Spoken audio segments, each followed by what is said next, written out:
¿Qué tal, amigos de la Resistencia? Gracias por continuar con nosotros. Bienvenidos a nuestro estudio, aquí a nuestra sala. Hoy tenemos a un dirigente y también candidato por el Distrito 8 del Partido Verde Ecologista de México, Morena y PT de la coalición Sigamos Haciendo Historia. Ernesto Núñez, bienvenido. Te saludo, Ulises, con mucho gusto a todo el auditorio y muchas gracias por la invitación. Neto, pues vamos a tener esta platiquita, más que una entrevista, es una charla. Sí. Queremos conocer un poco más, un poco más de tu intimidad, ¿no? De más que tu trabajo. De mi persona. De tu persona. Pues iniciamos, ¿no? Con la más típica, ¿no? ¿Quién es Ernesto Núñez? Que me platiques un poquito tu vida. Sí. Y cómo fue que te fuiste, pues, desenvolviendo en todo este camino de la política. Bueno, primero soy moreliano, de 45 años de edad, hijo del maestro Elio Núñez Rueda, que ha sido catedrático toda su vida, formador de jóvenes, de Victoria Aguilar, que le dicen Toyita. Mi madre siempre ha sido ama de casa. Estudió medicina, pero no ejerció, pero es una gran mujer, extraordinaria, con una vocación de servicio fenomenal. Casado con Isania Solórzano, que es una gran mujer también, muy trabajadora, muy entregada también a todo lo que hace. Dos pequeñitas, Victoria y Valentina. Tengo 3 hermanas, muchos sobrinos. Y estudié siempre en universidades públicas, en escuelas públicas, en la primaria Mariano Jiménez, luego en la secundaria federal número 1, luego estuve en la prepa número 1 en San Nicolás Hidalgo, y ya posteriormente estudié Derecho en la Universidad Latina de América. Después hice algunos diplomados en Derecho Parlamentario, Derecho Fiscal, Derecho Corporativo, convenios y contratos, no sé, hice como 7, 8 diplomados. Y posterior hice una maestría en Gobierno y Políticas Públicas y empecé a trabajar en el momento que entré a la universidad. A los 17 años, entré muy joven, empecé a estudiar y a trabajar en gobierno, y además tenía un negocio en sociedad con un amigo.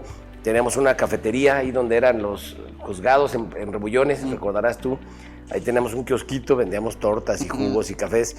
Y entonces pues era un chavo multifacético, pero además pues muy chambeador. Desde muy temprano íbamos a surtir el negocio, íbamos a las 5:30, 6 al mercado de abastos para surtir, llevar lo que se iba a ocupar en la cafetería. Después íbamos a estudiar y luego a las 12, 12:30 que salíamos de clase entraba a trabajar a gobierno. Mi primer trabajo fue en pensiones, en el DIF estatal, perdón. Entonces, pues desde muy joven vinculado, pero además a mí siempre me llamó la atención desde que tengo uso de la razón, porque mi padre fue político. Digo, más él fue catedrático que político, pero bueno, fue político, y pues desde que yo era muy pequeño es lo que aprendí, es lo que vi. Comentar, mi padre no quería que yo fuera... a tu papá cómo trabajar y desenvolverse y me gustaba. Él no quería que yo fuera político, entonces él decía, no, es muy difícil la política, es de muchas envidias, muchas intrigas, es compleja. Y él viene de un origen muy humilde, viene de Churumuco, le costó mucho, y pues como que él no quería que yo te desenvolvieras lo mismo, como decía, pues es que yo sé que se sufre, que es difícil. Y él quería, no, vete mejor de juez, de magistrado, ahí hay más estabilidad, etcétera. Pero bueno, desde muy chico siempre vinculado. Estuve en diferentes dependencias de gobierno. Alguna vez me dediqué como 1 año y medio más a los negocios. Me fue muy bien económicamente, pero yo me daba cuenta que me sentía muy vacío, que no me sentía bien, que me empezaba hasta a estar triste. Iba a abrir los negocios y me sentía incompleto. No, pues la verdad es que no contento. Digo, económicamente me iba bien, pero yo no me sentía al 100. Y pues cada vez que veía, por ejemplo, los periódicos que salía el nuevo gabinete, decía, no manches, imagínate estar ahí. Entonces yo veía pues que esa era mi vocación, que era lo que a mí me gustaba. Leí algunos libros en ese momento, a lo mejor leíste cuando eras joven también el de Pablo Coelho, el alquimista. Y recuerdo una frase mucho que en esos momentos de incertidumbre, decía, bueno, ¿qué haré? O si estoy bien en los negocios, pues si acá me está yendo bien, que allá... Y leí una frase que decía, que no te desvirtúen los tesoros, tú sigue tu leyenda personal. Y entonces dije, pues a lo mejor mi leyenda personal es esa. Y fue que el día que hablé con mi socio, le dije, ¿sabes qué? Pues mi parte o te la vendo o tú administras y das una parte del negocio, pero tú cobras pues, como administrador único. Yo me retiro y entonces pues regresé otra vez a la administración pública y ya de tiempo completo nunca nos hemos vuelto a retirar de la administración pública o de la política, pero me apasiona, me gusta mucho, es lo que me gusta hacer, tengo vocación de servicio y bueno, pues de los puestos relevantes fui particular de don Fausto Vallejo en la presidencia, para la presidencia municipal del 2008, que fue luego ahí cuando ya como presidente en funciones, me invitó como secretario de administración del Ayuntamiento de Morelia. Posterior de ahí me voy como secretario particular otra vez de él para la campaña gobernador. Luego como particular del gobernador electo, y después, ya cuando iba a entrar en funciones como gobernador, yo decido ser candidato a diputado federal en el 2012, en la coalición Verde-PRI, y pues afortunadamente ganamos. Ya estando en la fracción del Verde en esta legislatura, es que me invitan al Verde, y es donde empieza mi historia del Partido Verde, y posteriormente fui candidato a diputado local 2015, que también tuve la fortuna de ganar, y pues de ahí a los meses me dicen que tomara las riendas del Partido Verde aquí en Michoacán, que no había crecido, no había encontrado un actor que realmente les diera esa oportunidad de que crezca el partido aquí. Y pues contentos de que a los 7 meses de haber tomado las riendas del partido, fue en septiembre del 2017, a los 7, 8 meses había proceso electoral, y pues tuvimos un crecimiento de 3 puntos a 6 puntos porcentuales, es decir, el 100%. Y pues muy contentos en la ruta del partido. Hemos construido partido en todo el estado, nos ha tocado recorrer todo el estado varias ocasiones, son de las cosas que más he disfrutado, y me dio eso la oportunidad de ser diputado plurinominal de mi partido. Y bueno, pues ahora en esta ruta de ser candidato a diputado federal, creemos que pues con la experiencia que se ha tenido, además he sido un diputado productivo, no soy de los que van a pasearse o a levantar la mano, a dormirse, como dice la ciudadanía. Del PAN vamos a estar hablando. Ya sé, la verdad es que yo he sido productivo, los números ahí están. Cuando fui diputado federal, según un estudio que hizo la Universidad de Harvard con otro instituto, fui el octavo en productividad de 500. En lo local fui el número 1 de los 40 diputados. En las legislaturas de más estados siempre entre los 3 más productivos. Y si somos gente de chamba, pero además soy gente territorial, nos gusta, disfrutamos el territorio, disfrutamos andar en las colonias, disfrutamos andar en los municipios, que fue lo que me tocó estos 5 años pasados por la construcción del partido en todo el estado. Pero yo disfruto mucho el contacto con la gente, el poder ayudar, el poder cambiar la vida a algunas personas. Y bueno, pues aquí estamos hoy en esta ruta rumbo a la Diputación Federal. Dentro de tu camino, Neto, pues también formas una familia, ¿no? Sí. ¿En qué año conoces a tu esposa y cómo le haces para combinar ahora tiempos tanto familiares como pues de trabajo, ¿no? Con la política. Fíjate que es gran pregunta. Primero, llevo 12 años de casados, en marzo los cumplimos, y me casé muy rápido con ella, como que dije, pues es ella. A los 9 meses de novios le di el anillo y nos casamos a los 9 meses de eso, o sea, duramos 1 año y medio de novios. Pero bueno, de verdad, muy contento, es una gran mujer, es excepcional. Y el tema de los tiempos, ahorita, por ejemplo, es imposible, ¿no? Desde muy temprano hasta muy noche, pues solamente en la mañana, antes de que se van a la escuela, mis pequeñitas las alcanzo a saludar, a veces, porque a veces ni eso. A veces cuando ya llego en la noche ya están dormiditas, pero trato, por lo menos algún momento del día, pasar a saludarlas rápido, o si no, pues por lo menos que no pase de 2 días, que pueda tener contacto, porque fue una ausencia que yo tuve. Mi padre, que fue muy trabajador siempre, los tiempos eran diferentes, no había la tecnología que hay ahora, y le tocaba ir mucho a los municipios también, pero pues no había cómo comunicarnos como ahora, ¿no? Y la verdad es que se resiente esa ausencia, entonces trato de estar muy presente con mis pequeñitas. Tienen papitis y yo tengo hijitis, entonces busco los pasos, pero cuando no son tiempos de campaña, yo trato de los domingos, por ejemplo, religioso, que es para mis hijas o para mi familia completo. Los sábados trabajo a lo mejor hasta las 2, 3 de la tarde, y ya también me dedico a estar con la familia. O sea, busco mucho los espacios y trato de, aunque tenga una cena, trato de llegar a las 8 de la noche a saludarlas, a dar las buenas noches, a rezar con ellas, etcétera, y ya me voy a mis cenas o así, porque si no, pasan lapsos donde pues, pasan 3, 4 días que no te ves, ¿no? Entonces, busco mucho los espacios, es mi máximo, es mi todo, es mi motor de vida. Es por quienes lucho, por quienes trabajo, por quienes pienso dejar mi granito de arena para que haya un México mejor, un Michoacán mejor, un Morelia mejor. Esto me obliga a trabajar mucho en pro de la mujer. Tengo 2 pequeñitas y si no lo hago por convicción, que sí es por convicción, pero bueno, si no fuera por convicción es por obligación, ¿no? Ahora con mis 2 princesas, entonces pues sí busco muchos cómo estar al pendiente de ellas. Oye, Neto, pues ahorita comentabas de que obviamente pues, te hicieron una invitación, ¿no? para dirigir el Partido Verde. Lo has hecho crecer en todo este tiempo. Antes de ti creo que estaba Jonathan Sanata, ¿no? Sí. ¿Cómo has visto todo el crecimiento en el sentido de que el Verde se enfoca mucho como en materia ambiental? Sí. ¿No? Aquí en Michoacán, pues ahorita vemos que todo el mundo habla del agua, ¿no? Pero tú te has desarrollado mucho en estos temas con tus iniciativas, tanto en el Congreso local, el federal. Sí. ¿No? ¿Cuántas iniciativas has presentado en general? En materia ambiental. En materia ambiental. Son muchas, la verdad es que ya hasta perdimos la cuenta, pero deben ser más de 80 o 90 que hemos presentado, desde muy completas, como la de plásticos, por ejemplo, de que haya disminución de plásticos, el tema de la bitácora, sencillas como la bitácora ambiental. No existe una bitácora ambiental, por ejemplo, en Michoacán, y era difícil que el gobierno, cuando se iba a un juicio con privados, les pudiera ganar. ¿Cómo les demostraba que había un bosque? Entonces hemos presentado muchas, afortunadamente muchas de estas ya son leyes, también en el tema animalista, pero luego muchas de estas leyes pues han quedado en letra muerta, es decir, las hemos hecho en el Congreso, pero luego ha faltado la aplicación por parte de los ejecutivos. Yo quiero reconocer, el gobernador ahora ha hecho acciones en materia ambiental. Digo, nosotros siempre quisiéramos que sea mucho mayor, pero bueno, reconocer que hacía muchos años que no había nada. Y hoy el gobierno, por ejemplo, ya declaró como 4,000 hectáreas en reserva ecológica. Programa que hizo con la Secretaría de Medio Ambiente de monitoreo satelital de todas las tierras de Michoacán para ver dónde estén talando árboles, el tema del cuidado del lago de Pátzcuaro, por ejemplo, el obligar a los municipios que de parte del recurso que se les entrega tenga que ir destinado a temas del agua. Es decir, empieza a haber acciones, pero bueno, creo que tenemos que ser mucho más contundentes.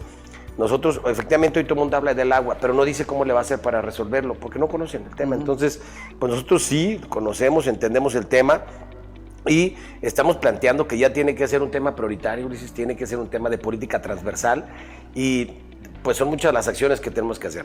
Estamos planteando que se cree el Banco del Agua, que subsista con recursos que se le cobren impuestos a las empresas que más usan agua, como refresqueras, cerveceras, minas o empresas transnacionales que usan mucha agua y que pagan muy poco el agua, o unas que no usan tanta agua pero que contaminan mucho el agua. Entonces esos tienen que pagar impuestos especiales y debe formarse este Banco del Agua para que esos recursos puedan destinarse a más presas, represas, mantenimiento de presas, mantenimiento de pozos, más pozos, obra hídrica de los municipios. Es decir, obviamente tiene que converger también con recursos del gobierno federal, que también ya tiene que estar presupuestado, que son de los temas que iremos a pelear como diputado federal, pero también obligar a que ya todos los municipios de este país obliguen a los nuevos fraccionamientos, a los desarrolladores, en que todos los nuevos fraccionamientos Ulises tengan sistemas de captación de agua pluvial.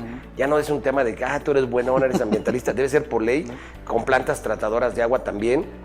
Debemos obligar a que el gobierno también, a los fraccionamientos que ya están y que ya no puedes obligar a los desarrolladores, pues también haga un programa donde vaya dando X cantidad de sistemas de captación de agua pluvial al año para que se vaya avanzando.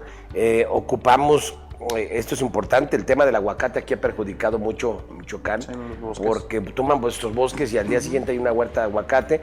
Hay que aclarar, no todos los aguacateros son malos, hay gente que lo hace bien, hay gente que lo hace en huertas de uso agrícola, pero aquellos que toman un bosque, al día siguiente aparece la huerta y que ponen 3, 4 ollas y que ya no permiten que baje el agua, estos tienen que tener corresponsabilidad. Pero alguna vez, esto está prohibido, pero luego pensar que les van a desmantelar las huertas, pues no pasó, ya quedó en un sueño guajiro.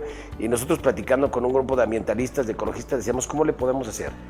Y esta es una gran idea de unos jóvenes que me encantó. Me dice, Neto, hay que presentar una iniciativa donde nos puedan compensar el daño. ¿Cómo es esto? Tú tienes 100 hectáreas de aguacate y fuiste ilegal. Te la voy a regularizar, pero tú tienes que pagar, tienes que pagarle a tal comunidad para que cuide su bosque. O 2, compra 30 hectáreas y siembra un bosque, ¿no? Para que eso nos permita que se compense el daño. Y esa es la primera iniciativa que queremos presentar. Entonces es urgente. Además estamos planteando nosotros, todos los candidatos a diputados federales de mi partido, por cada voto que nos den, vamos a plantar un árbol.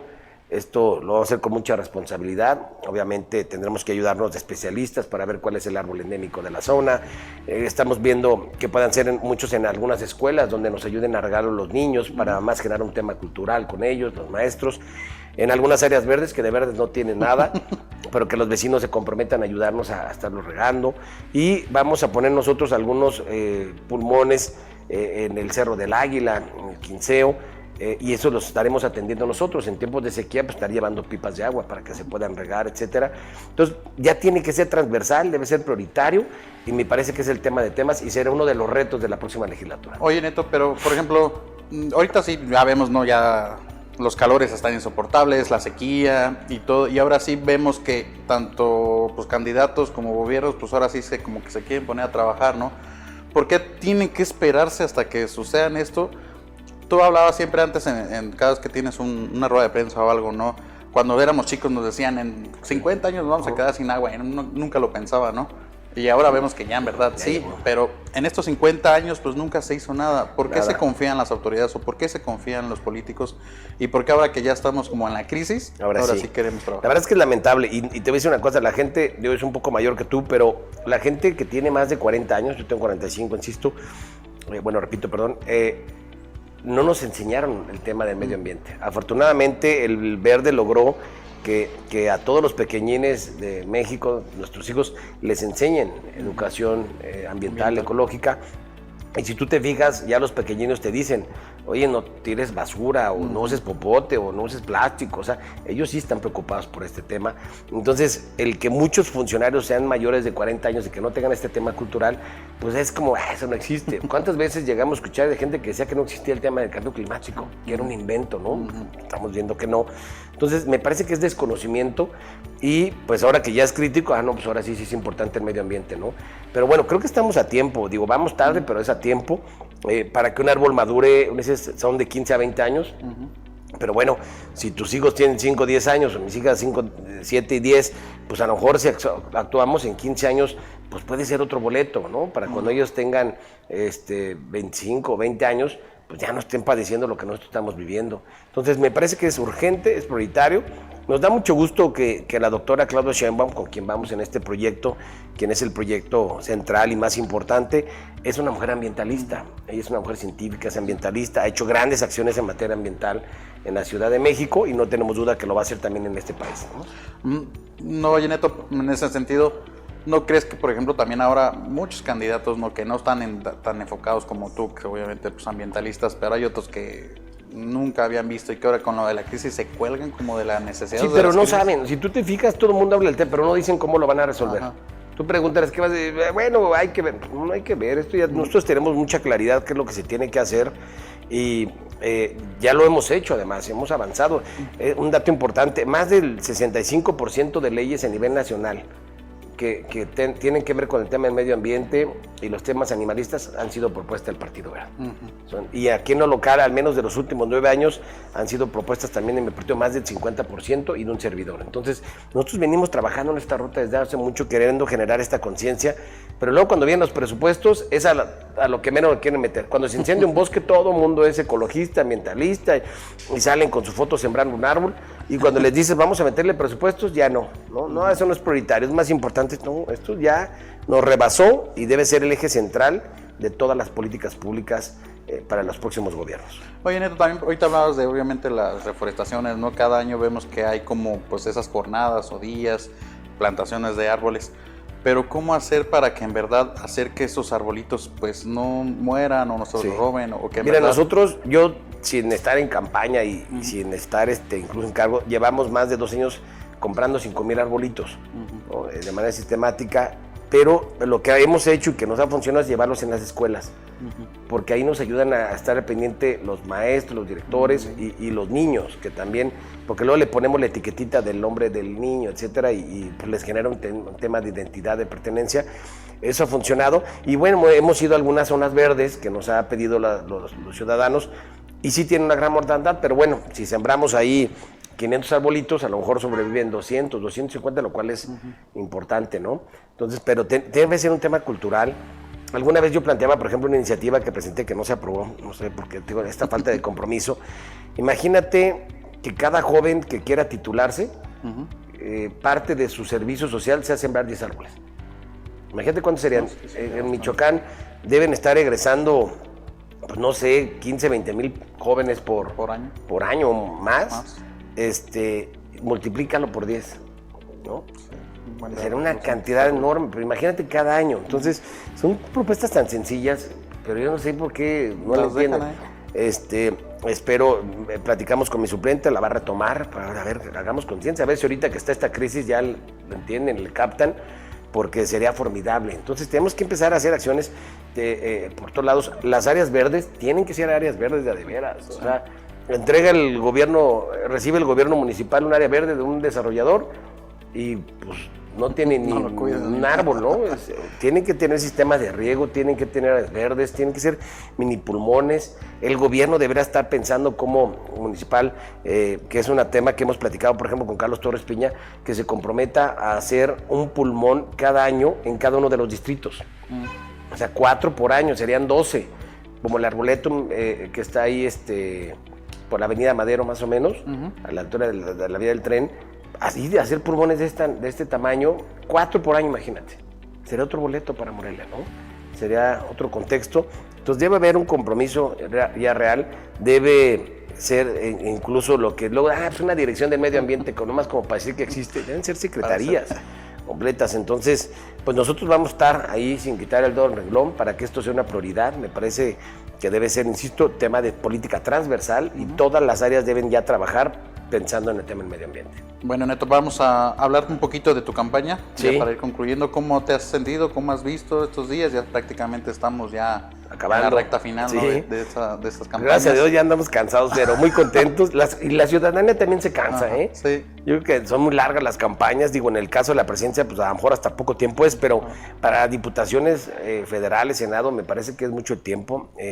Cuando son intermedias son de 60 días, yo creo que deben ser así. Porque pues, la gente hasta se aturde, ¿no?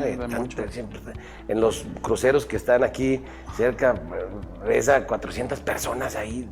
Yo he tratado de ser muy responsable en eso. La verdad es que mis brigadas son pequeñas, andan conmigo. No hemos estado en semáforos prácticamente, 1 o 2, y la verdad es que jornadas de 20 minutos para no cansar al ciudadano. Pero muy contentos, la verdad es que una gran respuesta, nos han recibido muy bien. Diario se suma mucha gente de organizaciones, de asociaciones, de grupos de maestros, de grupos de jóvenes, de grupos de mujeres, de grupos de ambientalistas, de grupos animalistas, porque saben que las leyes de protección animal las hemos hecho pues, un servidor aquí en Michoacán. Entonces muy contentos, la verdad es que con un gran recibimiento. El pulso que traemos nosotros es que de 10 domicilios que tocamos, 8 nos dicen estar muy contentos con lo que ha venido pasando con la Cuarta Transformación, quieren que haya continuidad. Entonces, pues nosotros de verdad con mucho ánimo y pues contentos del recibimiento que nos han dado. Un poquito de tus propuestas, Neto. Mira, son el tema del agua, que te decía todo lo que conlleva, son muchas acciones, tiene que ser transversal. El tema de seguridad, que es otro de los planteamientos que nos hace constantemente la ciudadanía. Aquí me parece que tendrá que ser un tema de muchos debates, porque no está funcionando la seguridad. Lo real es que no funciona. Falta que nuestros elementos de seguridad tengan mejores sueldos, que tengan buenas prestaciones.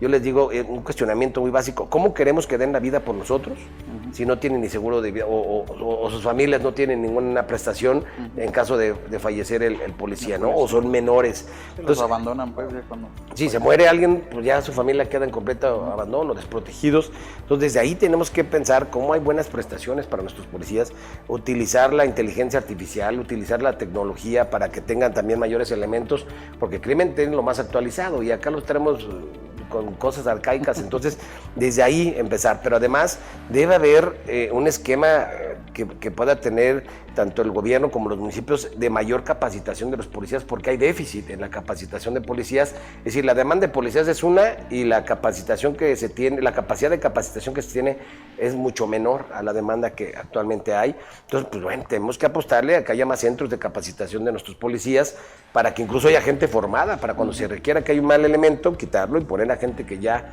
tenga la preparación adecuada, ¿no? Entonces, también tenemos que ver qué vamos a hacer con las fiscalías. Ulises, algún día cuando hicimos la reforma, pensando que haciendo las autónomas independientes iban a funcionar mejor, pues no ha sido así. El tema, se avientan la bolita, si pasa algo, dice la fiscal, pues es seguridad pública, y si la seguridad pública o el gobierno dicen, pues la fiscalía. Entonces, yo creo que desde mi punto de vista, me parece deben entrar otra vez las fiscalías al gobierno del estado, al Ejecutivo, para que haya un solo responsable de los temas y para que haya mejor coordinación. Aquí, como si hay un fiscal que entiende que tiene tacto político y entiende, pero hay estados donde se están matando entre los fiscales y los policías, ¿no? Entonces, me parece que debe ser un replanteamiento en el tema nacional. Tenemos que ver también alguna reforma en el tema del Poder Judicial, ver qué se va a hacer con los jueces y magistrados, porque también hay mucha corrupción, no en los trabajadores, sino en los altos mandos. En los altos mandos, ¿no? Entonces, digo, no todos tampoco, como siempre, pero hay corrupción también. Entonces, tendremos que revisar cómo se pueden hacer mayores candados. Entonces, tenemos que ir a revisar lo que se ha llamado el nuevo sistema de justicia penal, que ya no es nuevo, el sistema acusatorio, porque todo lo que nos dice la gente, yo denuncio, y a las 2 días ya está la gente, el delincuente en la calle, y viene hasta con represalias, porque con buenos abogados dicen, se violó el debido proceso, y vamos. Entonces tenemos que replantearlo. En su momento se replicó lo que en Estados Unidos, pero no estamos en Estados Unidos. Entonces me parece que tiene que haber una revisión a fondo, debe ser un tema de muchos foros, de muchos debates, para ver que realmente pueda funcionar en México, que es, repito, uno de los retos, una de las grandes demandas, ¿no? Porque además si hay seguridad, hay inversión, hay empleo, es una cadena que se va desarrollando. Otro de los temas que tenemos como prioridad, el tema de personas con discapacidad, Ulises, están en completo abandono, nunca se les había volteado a ver. Hoy, por lo menos, por primera vez en muchos años, con el programa que generó el presidente López Obrador, la beca para personas con discapacidad, pues ya algo les ayuda, porque si no está viendo a alguien que tiene discapacidad o que tiene un familiar o un amigo con discapacidad, sabe que la vida les es mucho más cara y mucho más difícil. Y hay una apatía completa. Tenemos que ir desde los libros de texto otra vez en un tema cultural a enseñar a nuestros pequeñines a cómo ser empáticos con las personas con discapacidad, de qué se trata cada una de las discapacidades. Tenemos que poner estancias para personas con discapacidad. Uno de los temas que más tristes me ha tocado vivir, 2, 3 señoras, Ulises, que al tocar su casa me dice, joven, yo tengo 85 años y mi hijo tiene discapacidad, no se vale por sí solo, y pues no me puedo morir a gusto, no me puedo morir tranquila, porque ¿qué va a pasar de mi hijo, no? Entonces, ¿y quién va a ver por él? Pues se va a morir aquí de hambre, abandonado. Entonces, debe haber estancias para personas con discapacidad, debe haber más escuelas para personas con discapacidad, por lo menos en los municipios que tengan más de 70, 80 mil habitantes, debe haber escuelas especiales para personas con discapacidad, debe haber transporte público para personas con discapacidad. Hoy sí o sí se tienen que mover en Uber o en taxi, y eso pensando que lo aceptan, porque hay gente que me dice que cuando llega el Uber o el taxi y los ve, no, yo no los llevo. Vamos, sí. Entonces, hay un tema ahí cultural. Entonces, me parece que también hay mucho por hacer para este sector de la población, y pues también tendremos que trabajar en muchos otros temas. El tema de salud, como lo está planteando mi partido a nivel nacional, el desabasto de medicamentos no forzosamente es porque no haya recursos por parte de la Secretaría, es porque no hay medicamentos. Porque no sé si sepas que más del 90% lo importamos de China y de Japón, y otro 5 o 6% de Estados Unidos, y el menor de México. Entonces, lo que estamos planteando es que haya laboratorios, que se incentiven los laboratorios por parte del gobierno de la República, para que haya medicamentos mexicanos, haya abastecimiento y que además sean más baratos. Entonces también tenemos que entrar al tema de salud, que es otra de las demandas que nos pide constantemente la ciudadanía. Tenemos que ir a los temas preventivos también, desde el tema educativo otra vez, enseñarles. Ya afortunadamente más o menos les dan una empapadita de qué es bueno y qué es malo, sí, pero debe ser también un tema, pues casi de una materia, de enseñarlo a nuestros pequeños que tienen que comer sano, que tienen que hacer ejercicio, tienen que hacer deporte, porque fíjate, tú puedes estar en un foro y hazlo a prueba de 100 personas, pregúntales si alguien de ellos o su familia tiene diabetes, y más del 80% levanta la mano. Impresionante. Entonces, tenemos que actuar también con prontitud en los temas de salud, ¿no? Y en cada materia hay retos, pero me parece que estos temas que te comenté son los ejes rectores, son los prioritarios y son los grandes retos de la próxima legislatura. Neto, pues quiero agradecerte que hayas venido aquí. Pues esta es tu casa, cuando quieras. Padrísimo, los felicito, están increíbles las instalaciones. Gracias. Les va a dar envidia a otros dos, pero son las más padres, de todos los, no, gracias por el espacio. Que lo escuchen y vengan. Sí, y desearles todo el éxito. Muchas gracias, Neto. Gracias por el espacio. Muchas gracias. Bueno. Voten Neto Núñez este 2 de junio, Morena, Verde PT, pero voten verde. Bueno, pues muchísimas gracias. Esta fue una entrevista más aquí con Ernesto Núñez en La Resistencia.